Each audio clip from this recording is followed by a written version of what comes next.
No one ever got past Franz.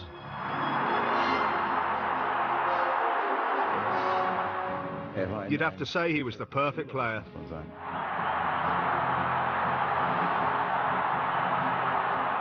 He never wanted to lose.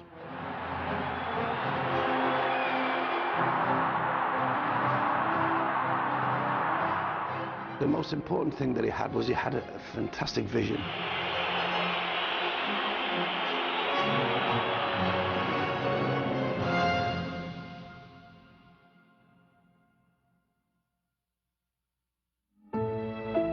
Zugspitzstrasse, number 6, Giesing, Munich, the childhood home of Franz Beckenbauer. The aftermath of the Second World War made it a tough childhood for the postal worker's son, but at least the Beckenbauers were happy.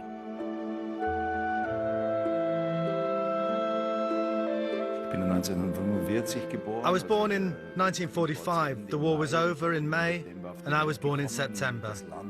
The country was on its knees and needed to be built up again. But that only came later. We had a nice childhood because there was no social jealousy, because no one had anything. One of the high points of childhood came when Franz was 8 years old. In the World Cup final of 1954, West Germany beat Hungary. The country was captivated by the miracle of Bern. You couldn't see a single person on the street. Everyone was listening to their radios. And then something incredible happened. West Germany became world champions.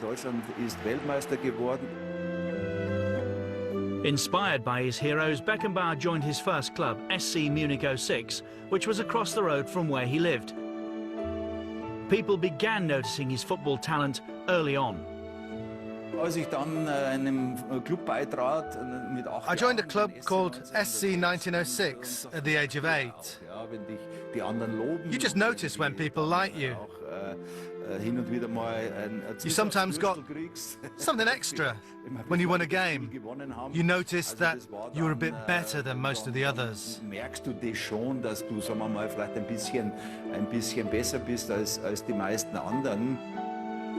5 years later, there was a significant change of direction for the young Franz Beckenbauer. I was 13. In 1906, the team I was at dissolved their youth team. I was an 1860 supporter at the time, and coincidentally, one of the last games for 1906 was played against 1860. My marker was really physical, and during the game he punched me. And then I said after the game to my teammates, "You can all go to 1860. I'm going to Bayern." My teammates came with me to Bayern. Beckenbauer made good progress at Bayern, quickly moving through the ranks into the senior team. And at the same time, he was forming a special bond with coach Chick Kajowski. Chick was someone who liked me. He was like a father to me. He just let us play, like you let your kids play. Bayern were promoted to the Bundesliga, and soon after his 20th birthday, Franz got his call-up to the national side. It was a brave step by Helmut Schön to bring in a newcomer, or a nobody, as one might say, to take on this role of responsibility, to get the win we needed to qualify. He asked me as the captain what I thought about playing Franz, and I said, we don't have anyone better. Schön played the newcomer Beckenbauer, despite criticism from the press, and the move paid off. Uwe Seeler scored the winner as West Germany beat Sweden 2-1 to qualify for the 1966 World Cup in England. We had a very good team with great morale. This was always important when we were together for the national team. Beckenbauer's World Cup debut would be against Switzerland at Hillsborough in Sheffield. I remember watching the match, and in fact I know it was the first match in the tournament for West Germany, and they played Switzerland. And this young lad just took it on the right-hand side of the field. He did a little 1-2, passed the ball, and he was through completely, and as the goalkeeper came out, he just slipped it past him. A little wave of recognition. I remember that match very well. We were allowed to play with a lot of freedom. Switzerland were brushed aside 5-0 with Beckenbauer scoring twice. After topping their group, it was Uruguay up next in the quarter-finals. Beckenbauer was on the scoresheet again as the Uruguayans were beaten 4-0. The young German was fast becoming the star of the tournament.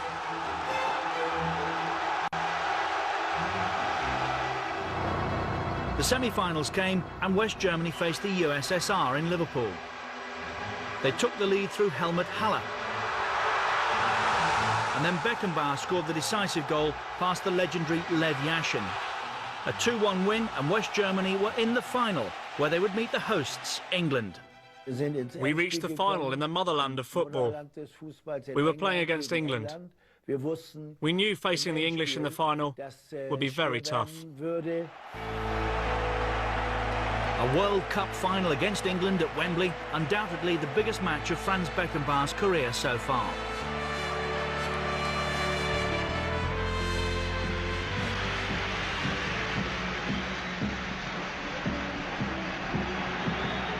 Just 12 minutes gone and Haller put the West Germans in front. It was short-lived, Geoff Hurst rising to head the equaliser just 6 minutes later. Then England took a second-half lead through Martin Peters, before Wolfgang Weber levelled for the Germans. 2-2 and extra time would see one of the most controversial goals in World Cup history. Over the 90 minutes it was 2-2 and then came the extra time. I said after the game that England deserved to win, that they were the better team.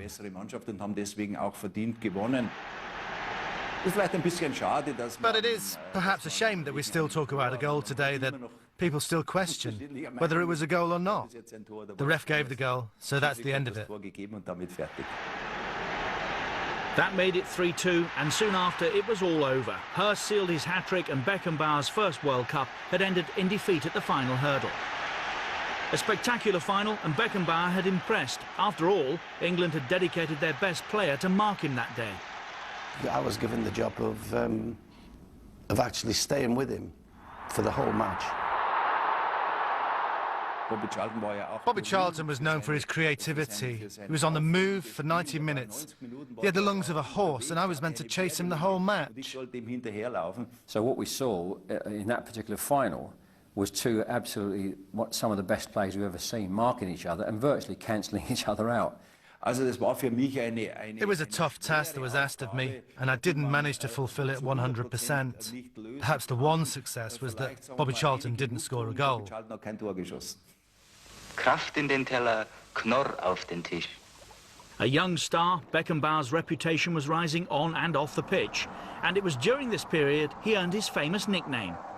There was a journalist from Munich who was always looking for new nicknames. There were kings and princes, there was everything, but there was only one Kaiser. He was the best, so there was no other name for him. Der Kaiser was given the captain's armband for the 68-69 season, the same year that he led Bayern to the Bundesliga title and won the German Footballer of the Year award. Such was his mastery of the defensive role, he even introduced a new position to football, the libero. Franz Beckenbauer was the first player to interpret this position in a modern way, score goals from this position and develop the game from defence. He discovered this. The next venture for Beckenbauer was with the West German team in Mexico 1970. The others always say the World Cup of '74 was the best. For me, it was Mexico.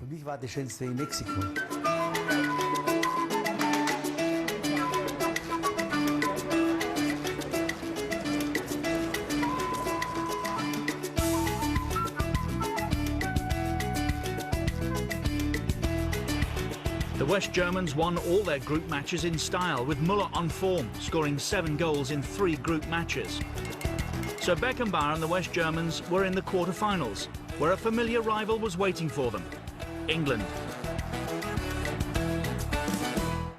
This time we wanted to win.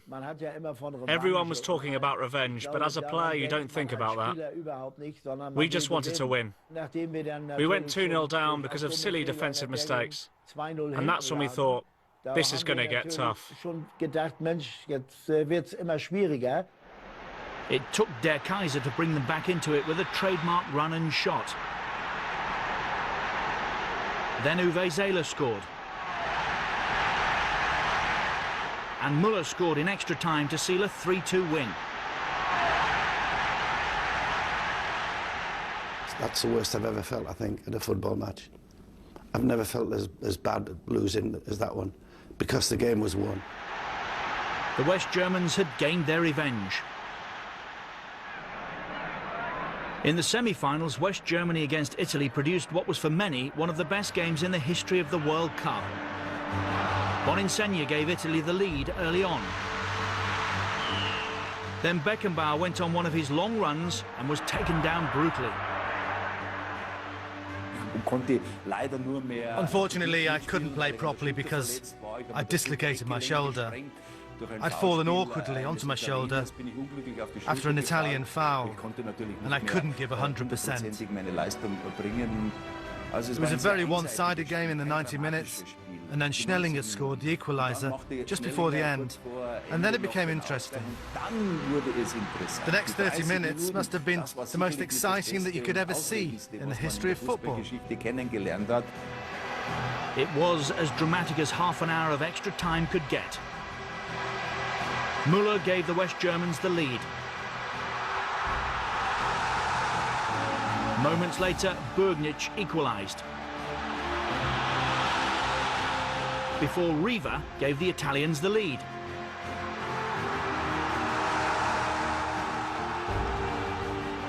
Then Müller drew the West Germans level, 3-3. But just 1 minute later there was heartbreak for the Germans as Rivera struck the decisive winning blow for Italy.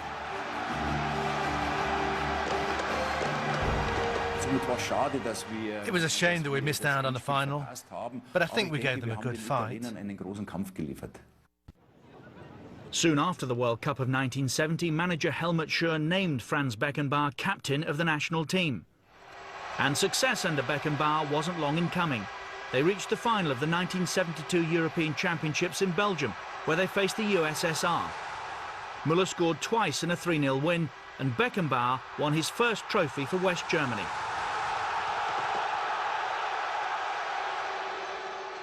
Back then, the West German team was so good. The Russians weren't even in the game. It could have finished 5, 6, 7, or even 8-0.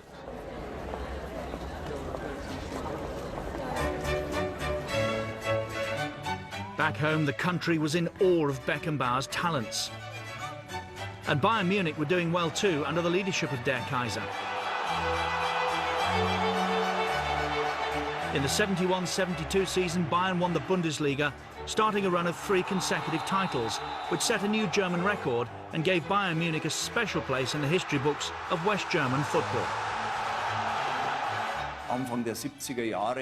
It was in the early 70s that the best times came for Bayern Munich, although we'd already been German champions once already, and we'd won the Cup and the Cup Winners' Cup. We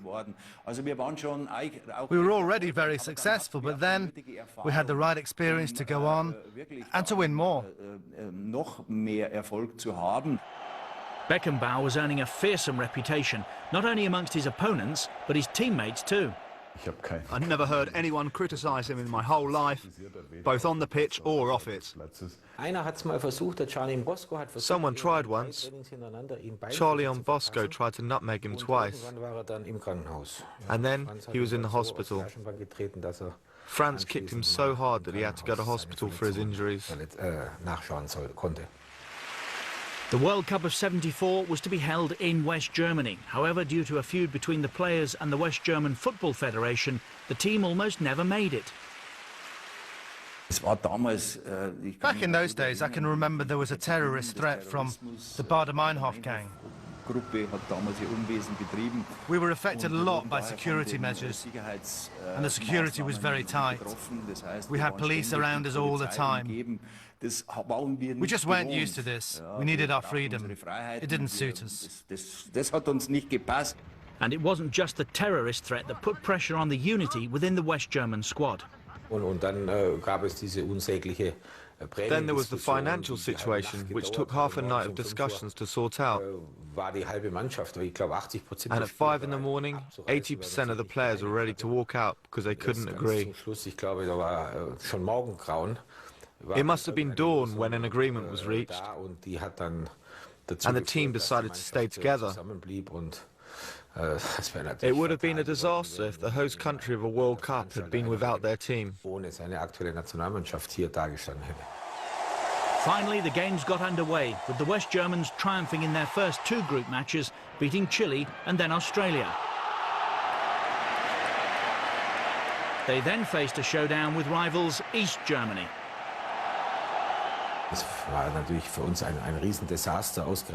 It was a huge disaster, especially against East Germany. It was political back then. The war was still there, and it was one of the first matches between the Bundesrepublik and the DDR, and to lose to them was fatal. After the 1-0 loss to the former East Germany, there was chaos in West Germany, and we all thought we were on a slippery slope. I was the captain, and it was my duty. The captain's armband has a meaning and a value, which is that you're the right-hand man to the coach, and this was the first time that I had to play this role. I was one of the ones who got the blame. The team was rebuilt, Franz was very angry, and I was one of the ones who was sacrificed in the next game against Yugoslavia. With Beckenbauer effectively taking control away from coach Schön, the West Germans managed to beat Yugoslavia 2-0 in the second group stage. They then put 4 goals past the Swedish in a 6-goal thriller. The final group match was against Poland, with a win needed to reach the final.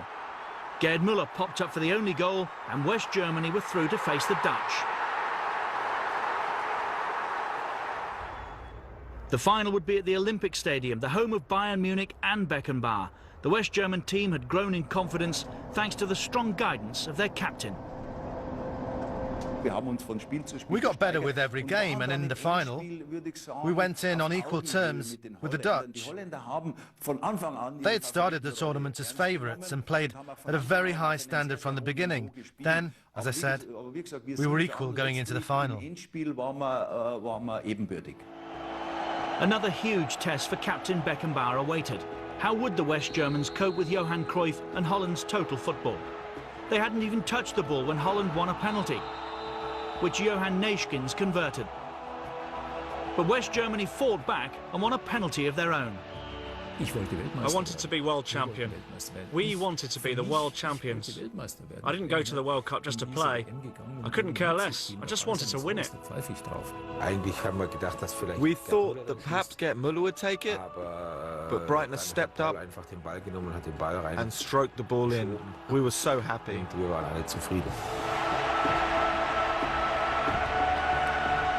Then just before half-time, a chance for the lead. 3 defenders went forward, and I went in behind them and scored into the corner. Then we were there. Beckenbauer and his team had won the ultimate prize, the World Cup.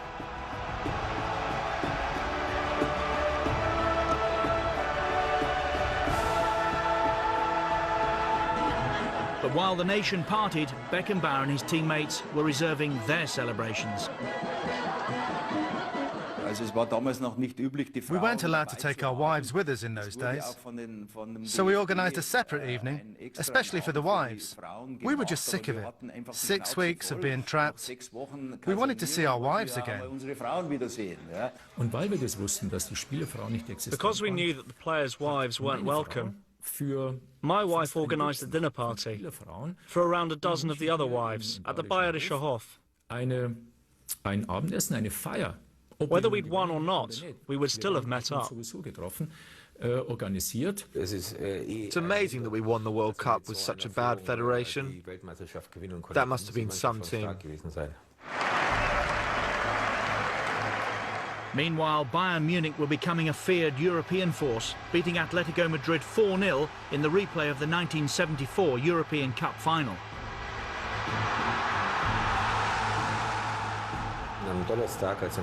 On the day after the game, which was a Thursday, we trained and no one could even walk. We were completely exhausted. And then we found the strength to pull ourselves together. We won 4-0 in the replay. Played our best game of the season, perhaps even the best game in Bayern's history.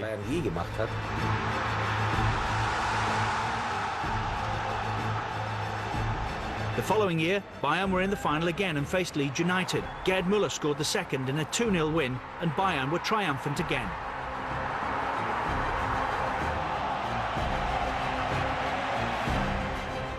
And in 1976, for a third year running, Bayern were in the final again, this time against Saint Etienne. Roth scored with a free kick, and Beckenbauer went up to lift the cup for a record third successive time as Bayern captain. I think that the greatness of Bayern was built up in the 70s, when Bayern Munich won the European Cup 3 times in a row, in 74, 75 and 76. It was an era which until today was unquestionably our most successful.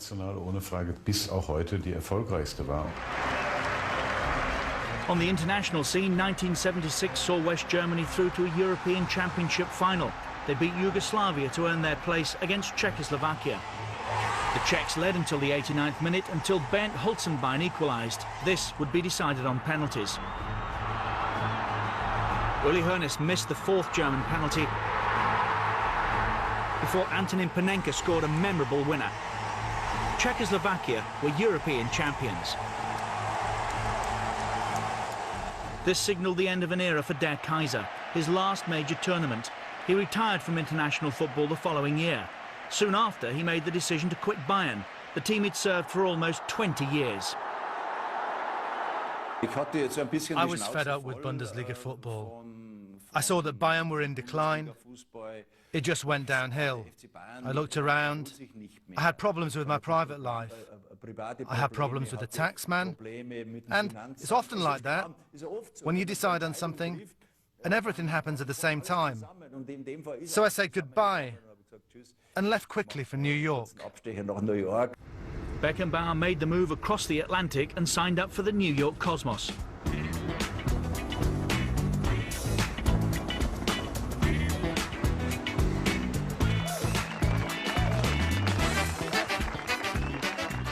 So he came at the height of his career. He could have played anywhere in the world, and he chose to play with the Cosmos. Beckenbauer and Brazilian star Pelé's arrival made the Cosmos' popularity spiral. The fact that we outdrew the Yankees and the Mets combined was in and of itself a media story. So our pictures got out there and people did know about us. We were kind of New York's darlings for a couple of summers. So doors did open to us, and you know, when we arrived at the studio, we didn't have to wait online like everybody else, and we enjoyed it. We had a good time. It was the best time of my life, and I'd do it all over again.